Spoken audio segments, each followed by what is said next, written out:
Thank you. Thank you po. Ayun mga kamukha, bali number lang. Ay, salamat po.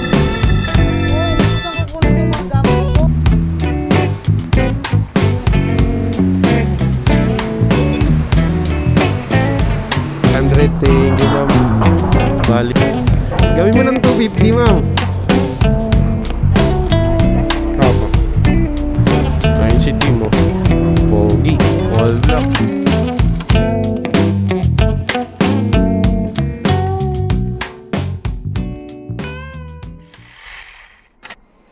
Yo. Painit na tayo makina. Sobrang importante sa biyahe Bimbo. Pawisin din kasi ako eh.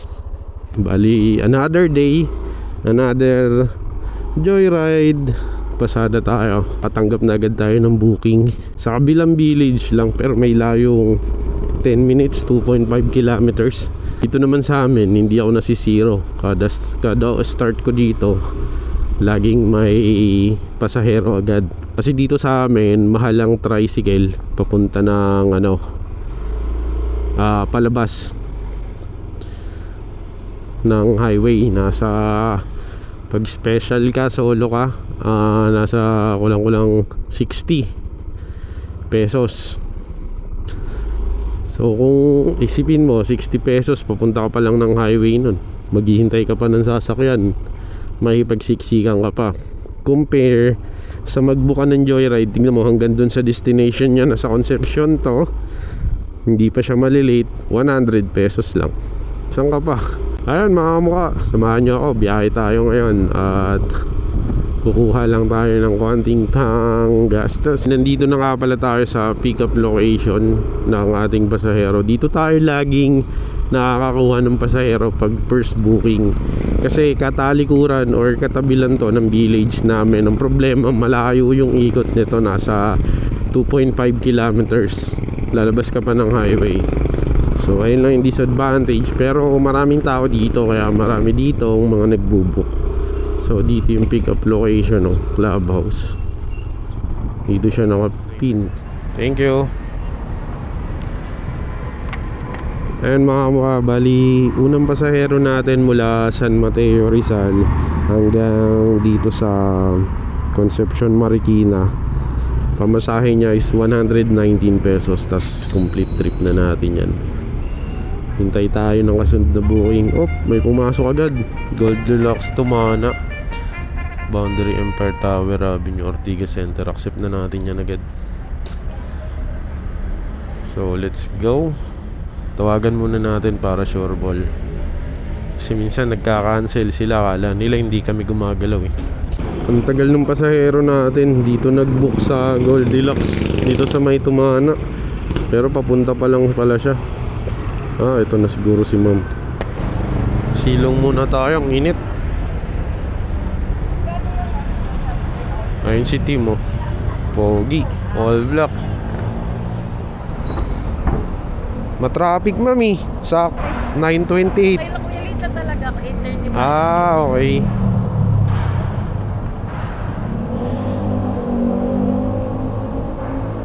Pero pag umaga, lagi kasing traffic doon. No, wala pa yata ma'am. Gcash nyo na lang ma'am. Subukan ko lang kung aabot. Ayun mga kamukha, natid na natin yung pangalawang pasahero natin, si ma'am. Complete trip na natin to. At sa biyahe nyo, 158 yung pamasahe. Binigyan tayo ng 200. Thank you ma'am. Bali, wala rin kasi tayong bariya, so 1,000 ni ma'am. So tinip niya na lang sa akin yung 50 pesos. Ha? May book ka. Wala pa. Saan kayo ma'am? Papunta Manoyo, Baclaran, magkano po? Naku, magkano binabayad nyo doon? Hindi ko alam eh. Wala ka bang apps? Wala. Hindi ko alam eh. Mga magkano ba yung ibabayad mo? Hindi ko rin kabisado eh. Hindi alam masyado sa Baclaran. Ha? Baclaran simbahan naman. Alam ko yun. Kaso Ano ba doon? hindi ko alam eh. Mostly pa Dito lang ako nagbe-base sa application. Hindi ko siya makikita dito. Eh, hindi mo rin alam? Hindi. Wala kang internet para ma-check? Wala rin. Kasi pag malayo kasi yung Baclaran dito mga Mostly kasi nag-train lang ako. So, maliit lang talaga. oo, hindi mas mahal dito yon sa Joyride. Magkano kaya? Kasi from Quezon City to papunta dito, 200 yung binabayad ko. Pag, Oo. Pag umaga, 250. From Quezon City. Oo. Pero di ko alam pag dito sa Baclaran. Malayo sa dulo pa yun, 'di ba? Papuntang top. Lagpas pa ng Pasay yun, 'di ba? O banda ron pa. Lang, pagbaba ng top. Ikaw, te. Ha? Ikaw, About 200? 100. O sige, kaso medyo matraffic lang doon. Gawin mo ng 250, ma'am. O sige, tara. Ito na yung simbahan. Ayan na yung pinaka main entrance nyan. Ihatid na kita doon sa mismong entrance. Ayan, yung gate na yan. Yan ang pinaka entrance ng Baclaran. Nagsisimba rin ako dati dyan eh. Ayan. Pag ano yan, papasok. Thank you. Ingat ka, ingat. Tala yung helmet. Yung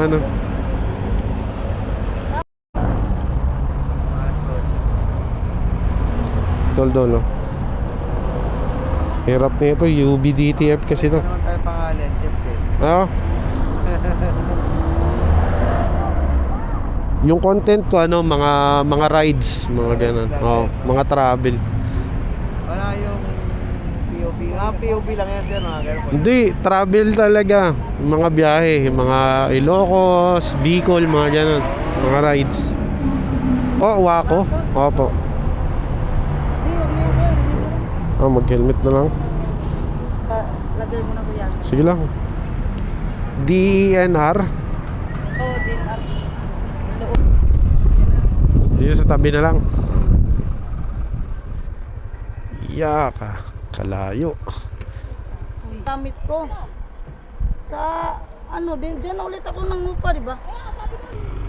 Ayan mga bali na hatid na nga pala natin si ma'am dito sa DENR Quezon City, Visayas Avenue Circle. At ngayon maghanap tayo ng mga kainan. Siguro mag lunch muna tayo.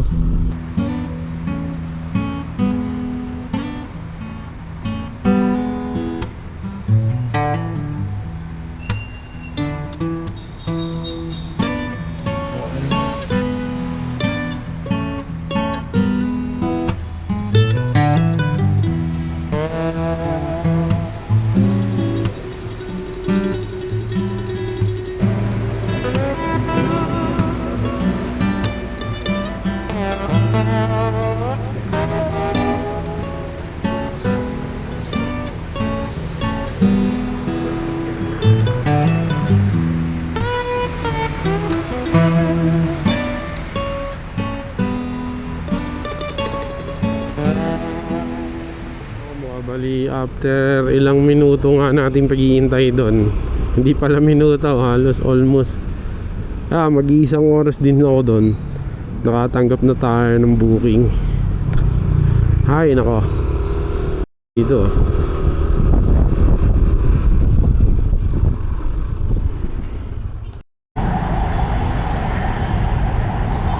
ayun mga bali hatid na nga pala natin si ma'am mula dun sa Visayas Avenue, Quezon City hanggang dito sa PUP Manila, PUP Campus Valencia Santa Mesa, Metro Manila. Complete trip na natin.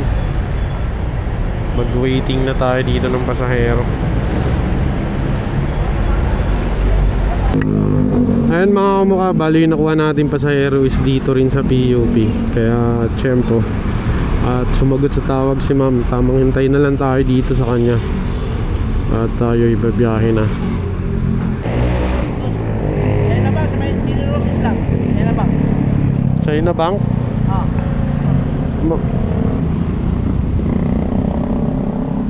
Ay, salamat po. Kaso, magkano bayad nyo dun? Hindi ko, 100. Ha? 100. Lapit na yun eh. Saan ba? Pagtawid dyan sa kabila? Tawid dyan, kasulahan. Oo. Siguro 2 minutes, 3 minutes. Wala lang traffic. Ah. Lagay na 100. Ha? Nakadali ako siya. Eto, pa diretso. Chino Roses. Ayan, Chino Roses lang to, kabaan eh. Dito lang kayo. Hindi ka naabot dun sa... Kaya thank you po. Thank you po kuya, ingat. Nakadali na naman tayo doon. Nakachaw pa nga 100 pang tanghalian. Teka lang, hanap muna tayo ng makakainan dito. Mag-offline muna tayo. Nagtanghalian na nga pala tayo dito mga kamwa. Dito lang to sa may Makati. Buti na lang may mga murang kainan dito para makatipid tayo. Paano ko kaya may babalik to yung jacket ng pasahero ko? Hindi naman ako kinokontak. Naiwan niya sa akin. Nalimutan niya na rin siguro na may dala siyang jacket na pinalagay sa akin. Ako din, nawala rin sa isip ko eh. Hindi ko rin naalala eh, sa haba ng biyahe.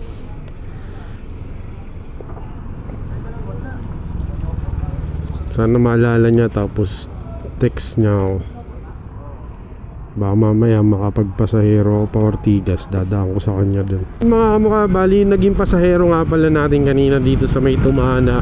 Yung pinick up natin dito sa may Goldilocks, naiwan niya sa akin yung jacket niya sa may, dito sa may compartment ko kasi nakilagay siya eh. Tapos ngayon, nung dinrap ko na siya, nakalimutan naming dalawa. So hindi ko rin naalala, hindi niya rin naalala. So ngayon ang gagawin ko, since taga dito siya, iiwanan ko na lang dito sa Goldilocks yung jacket. Makikiusap ako dito sa staff dito. Tapos i-text ko na lang siya na daanan niya dito pag pauwi niya mamaya. Para hindi na rin ako maabala at hindi na rin siya maabala. Tara.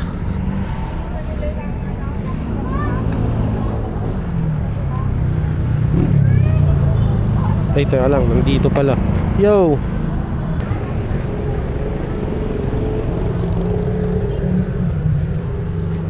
Kaya pwede makisuyo. Pwede makisuyo. Kasi kanina may napasahero ako dito. Dito ko pinick up. Ngayon naiwan niya sa compartment ko to. Jacket lang naman to, nakilagay siya. Oo. Ngayon tinext ko siya na kasi hindi kami magkakatagpo ulit ng schedule eh. Sabi ko, iwan ko na lang tong jacket mo dun sa may pinick upan kong Goldilocks. Tapos daanan niya na lang mamaya dito. Makisuyo na lang ako sir ah. Jacket lang naman. Hindi ko nga alam Nicole yata, Nicole. Basta siya lang yung pipick up niyan, wala namang iba eh. Sige, kulay pink na Thank you po ah.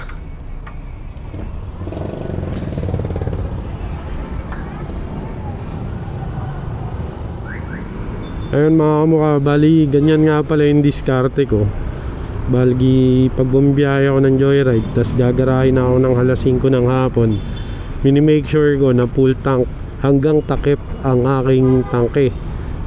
Bali 354 pesos, 4.7 yung napagasolina ko ngayon. So sagad, ubos. Mula kaninang umaga yung ating premium gasoline. So full tank na naman to, handa na naman to para sa maghapong biyahe para bukas. So ganun lang, laging full tank para tuloy-tuloy ang biyahe. Wala masyadong hinto, wala masyado birya, hindi rin masyado makabala sa pasahero. At saka para pagka kasi yung patingi-tingin pa, kunyari pa 5.50 pa isa-100 yung pagpapagas, parang feeling ko bilis na lalagas eh. At least ito full tank paghapon na to bukas. Ayun, yun lang. Let's go.